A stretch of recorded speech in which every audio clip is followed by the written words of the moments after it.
Okay, the first game of the 2023 season is in the books, and there were a lot of really good things that happened here, and there were a lot of not so good things that happened here. But nonetheless, Ryan Day and company did pull out the win. We got to see a new quarterback, a little bit of a scare with the star wide receiver as well. But really, just a whole lot to work on moving forward, and we have a lot of time to prepare for that Notre Dame game on the road that you see right down there.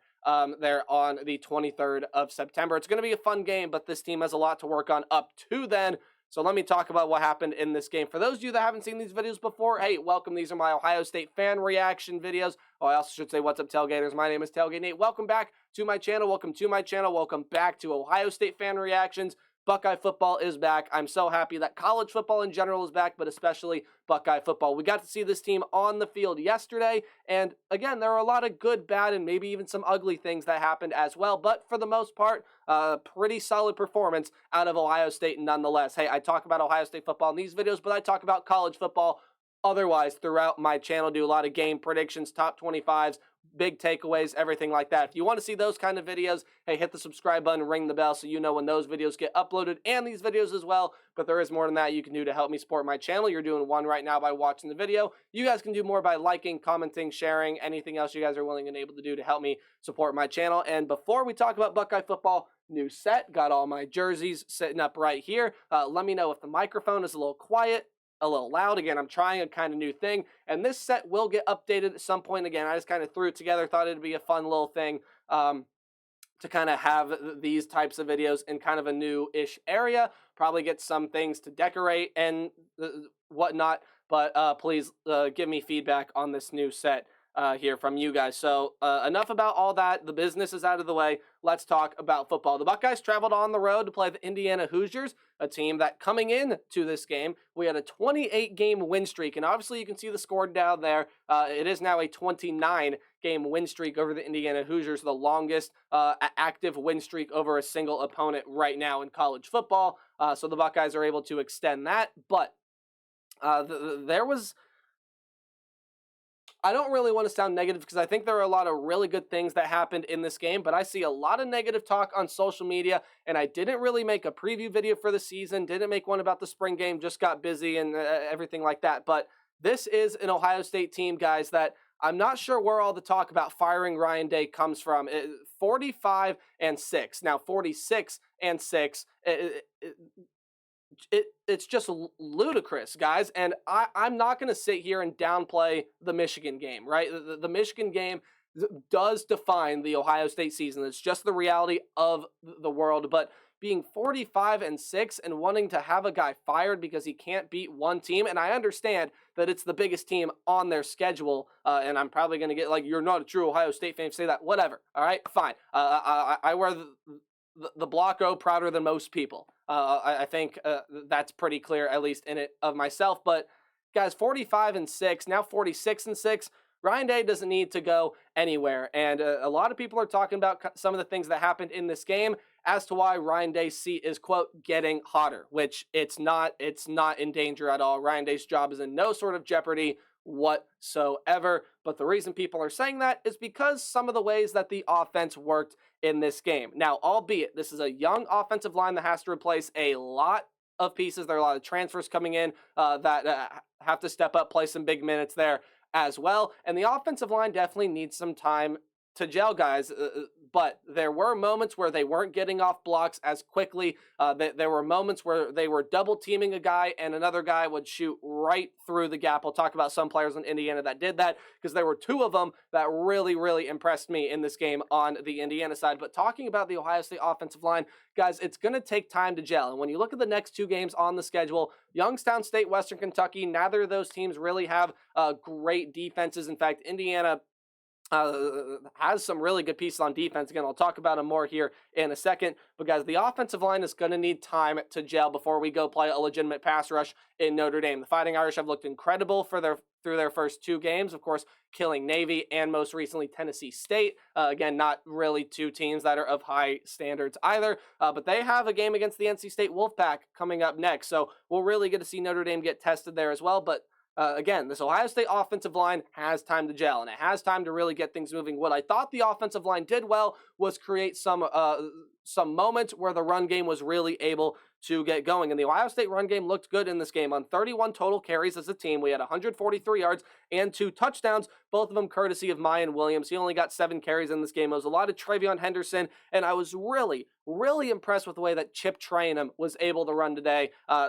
We really do have a stable of running backs that goes 5 deep, and we didn't see Dallin Hayden or Evan Pryor in this game, but I was really impressed with the way that Chip Trayanum was able to run, and injury problems really kind of hurt last year, right? There were moments where one game Travion was hurt, Mayan Williams was healthy, and the next game it seemed like Mayan Williams was hurt and Travion was healthy. If those guys can stay healthy all year long, I think we saw a flash of what it can do today, especially with Chip Trayanum running as well as he did. This is an Ohio State rushing attack I feel really confident about moving forward. And guys, the passing attack is going to find its mark. I was saving it for last, I know, but the big reaction out of this game is, oh, Kyle McCord is not all that, right? Like, he's not a great quarterback. He's not a star. This is a failed quarterback experiment for Ryan Day. Guys, it's only the first game. It's on the road, and I know Bloomington is not the toughest place to play in the country, but it was still a good opener for Kyle McCord, really getting his second career start. Again, he played Akron when CJ Stroud went out with an injury. I believe that was 2021. But Kyle McCord, 20 of 33, 239 yards, 7.2 yards per throw. Did throw 1 pick there as well. There were moments where Kyle McCord was trying to force some throws, and mainly trying to force some throws into Marvin Harrison Jr. We'll be talking about him more later, but there were moments where Kyle McCord was just really making some inexperienced mistakes, trying to force some throws. There were a couple throws here and there that were just barely off the mark, but throughout the game, guys, I was really impressed with the way Kyle McCord was able to throw some of these balls. I mean, he really did have some nice throws. That throw to Cade Stover found him open. Really good job there from him. There was a throw into Julian Fleming that was really threading the needle. It was a very, very good throw to make. And there were some throws, guys, that, hey, were just right on the money, but they were very good defensive plays by the Indiana back 7. And there were some moments where some Indiana defenders came in and just made a very good play on the football. Not much you can do about that at all. But Kyle McCord will come around. He has the best group of wide receivers in the country, which we'll talk about now. Marvin Harrison and Emeka Egbuka combined only 5 catches for 34 yards, which I know catches Ohio State fans' attention like that. Like, it's time to panic. And Marvin Harrison Jr. did go down with a slight injury, did end up coming back to play there in the game, but landed on his elbow and arm when it was fully extended trying to go up for a pass. I mean, Kyle McCord gave him a good shot to go up and get that ball. Again, maybe that's a thing you don't throw. There were times where Kyle McCord would go to like his first or second read when he probably should have waited a little bit longer to look at his third or fourth. And again, that's the forcing throws thing. But if we all remember back to CJ Stroud, he didn't really live up to expectations either throughout his first, 2 or 3 collegiate games. But he came along, and look at what happened. He was probably the best quarterback in college football last season. So I'm not saying that's where I think Kyle McCord is going to get to, but it's just maybe a little bit of precaution and maybe like, hey, let's just give him a couple more games and really see what he can do. Again, the next 2 games here are going to be monstrous opportunities for this offense to really show out. But give credit to this Indiana defense, guys. There were a couple names I'm going to find now that I was really, really impressed with on this Indiana defense. And the first one was Aaron Casey. He was just flying everywhere. He was making a ton of plays. He was really taking what the Ohio State offensive line was giving him. He was really shooting those gaps. He was everywhere for this Indiana defense. He is a phenomenal player and will be a phenomenal player for Indiana this season. I thought he played really, really well. And really at times, yeah, sure, maybe there were times where Ohio State could have blocked him and prevented him from doing what he did. But overall, there's just not a lot you can do about a player playing good defense. Aaron Casey did that. There were some really good performances here and there from Andre Carter as well. He's a new addition to this Indiana team. He played really well for this team. There were a couple other guys that I could mention here as well. But all in all, I thought Indiana's defense played pretty solid. Yes, there was struggle from Ohio State. Oh, and to mention, the struggle on this Ohio State defense. And this is not a Kyle McCord thing. This is not an offensive line thing. This is not a running back wide receiver thing. I don't even think, and it might maybe be a coaching thing, if anything, but this team just abhorrently sucked on third down today, or I should say yesterday. 2 of 12, and most of them were third down and short. And you probably can put it on the offensive line. You probably can put it on coaching. Whatever you want to put it on, this team has to get better at third. This team just has to get better at third downs and third and shorts, especially. And red zone play really killed us again, and it killed us early in the year last year. In fact, it killed us late in the year last year as well, coming away with field goals instead of touchdowns when the end zone is right there. For as dynamic of an offense as this is kind of the one thing I'm going to be hard about this team on. I'm optimistic about most of it. I think Kyle McCord is going to come around. The offense is going to come around. I like the way that the offensive line was able to work at times. The running game looked good, but this team has to get better on third and shorts. It has to get better in the red zone. It has to come away with 6 points. No questions. That is one thing that I really want to see this Ohio State team improve at and get better at before that game against Notre Dame. And again, we have 2 opponents that we should be able to beat, that we should be able to work on some things as well. But let's move over to the defensive end. I've kind of been a little bit negative, kind of talked about some of the things I'd like to see worked on. The defense excelled. And I know that, Indiana's not the most explosive of offensive teams, but only 153 yards allowed. We allowed Indiana only 4 third down conversions on 15 attempts, only 8 Indiana third downs, and there also were times where the Hoosiers would hurt themselves. They had 8 penalties for 75 yards. But all in all, guys, I thought this was a great performance from the Ohio State defense. They were ball hawking. Denzel Burke, I thought, had a fantastic game. There maybe were times where he got there a little bit early, but all in all, this is an Ohio State defense that looks like it has taken the next big step. And again, I know Indiana's offense is not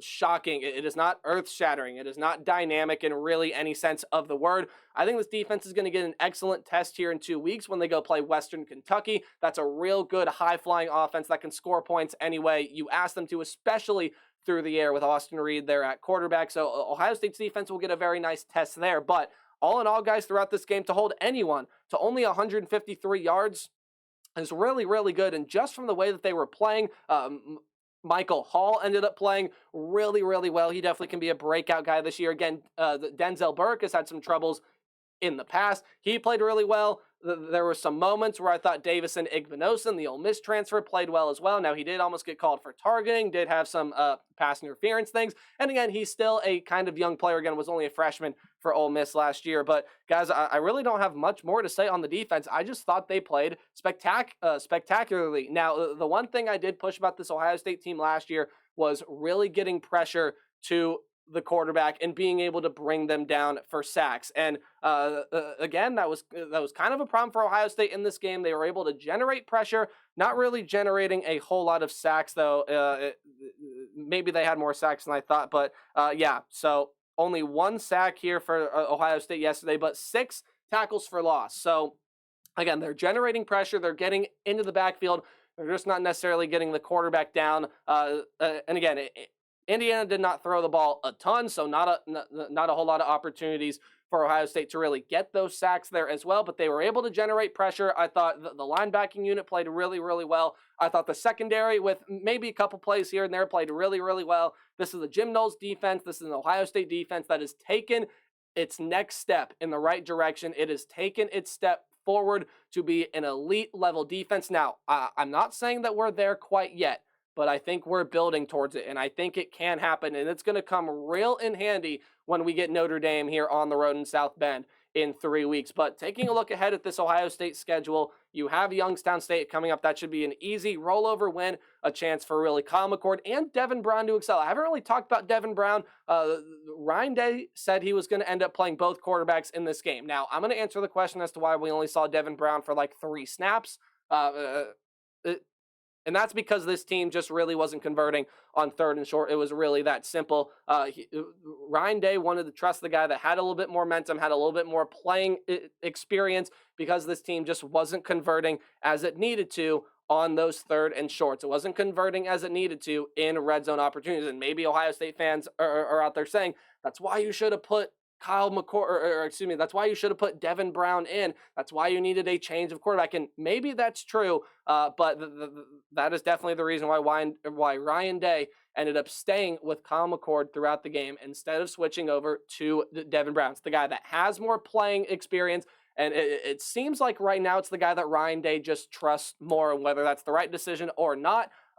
Until Ryan Day proves, guys, that he abhorrently fails with a quarterback, which hasn't happened. JT Barrett, I'm not sure if he was there when JT Barrett, but he was there when Dwayne Haskins was there, Justin Fields, CJ Stroud, like all of those guys, NFL level caliber talent. When you look at Haskins, rest in peace, Dwayne Haskins. But Fields in the NFL, he's in Chicago.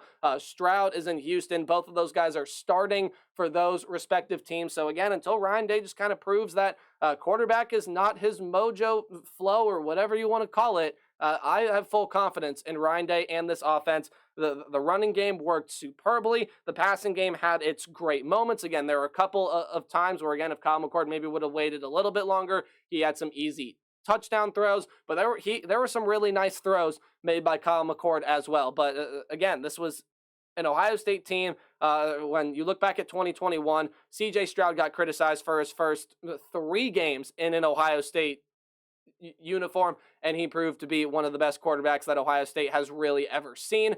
I'm not saying that I think Kyle McCord is going to be that, but I mean, similar things could play out here. I think Buckeye fans are rushing to try to get to the point a little bit too early here. Let's give Kyle McCord a little bit of time to figure things out. Let's give this offensive line a little bit of time to gel. Let's give this Ohio State offense a little time to be able to work things out. Otherwise, special teams, don't really have anything bad to say about special teams, although I do want to give absolute massive credit and a big shout out to Jalen Lucas. He's a dangerous return man. He's an all Big Ten level return man. He proved it in this game. It was sad to see him go down with an injury for the Indiana Hoosiers. In fact, there were a lot of Hoosiers that got beat up in this game. There were especially a lot of guys in the secondary that just got really hurt for this Indiana team. So I wish Tom Allen and the Hoosiers nothing but the best. I think that's going to be a pretty solid competitive team if their offense can really be able to get rolling and figure things out. But again, I think they just ran into a buzzsaw of a defense today. We'll really see what this Ohio State defense is made of. When they play Western Kentucky, that'll be a nice little test. And then when they play Notre Dame here in a couple of weeks. But coming up next is Youngstown State. Be patient with this team, guys. It is going to come. It is going to happen. Again, Ohio State only scored 21 points in their season opener last year against the Notre Dame Fighting Irish. And look at what happened. They were one of the best offenses in the entire country. So give this offense a little bit of time. Give Kyle McCord a little bit of time to figure out the system. Give the offensive line a little bit of time to gel. Guys, I have full confidence this Ohio State offense is going to be fine. And the defense, well, I mean, it showed a lot of promise today. Guys, if we can limit Western Kentucky to under 20 points, if we can limit Notre Dame to under 20 points, that is phenomenal for this defense, and that is a great sign moving forward for this year. This defense has a lot of great potential on it, a lot of breakout players on it. I'm excited to watch the progression of this defense and offense moving forward here. But the Buckeyes get the win 23-3. They extend their single game win streak over, or I should say their win streak over the Indiana Hoosiers to 29. That's the longest running win streak over one specific team that the nation sees right now. So guys, that'll do it for my Ohio State fan reaction video. Thank you guys so much for watching and for all your support. Be sure to like, comment, subscribe, do anything like that to help support my channel. Again, I'm going to be uploading these every single Sunday after Ohio State plays their game, right? So it gives me time to enjoy the rest of my college football weekend and to collect my thoughts about this game as well. But hey, if you guys like these videos, please show your support on the channel. Remember to play hard, but tailgate harder. And I'll see all you guys in the next Ohio State fan reaction and in the next video. Goodbye.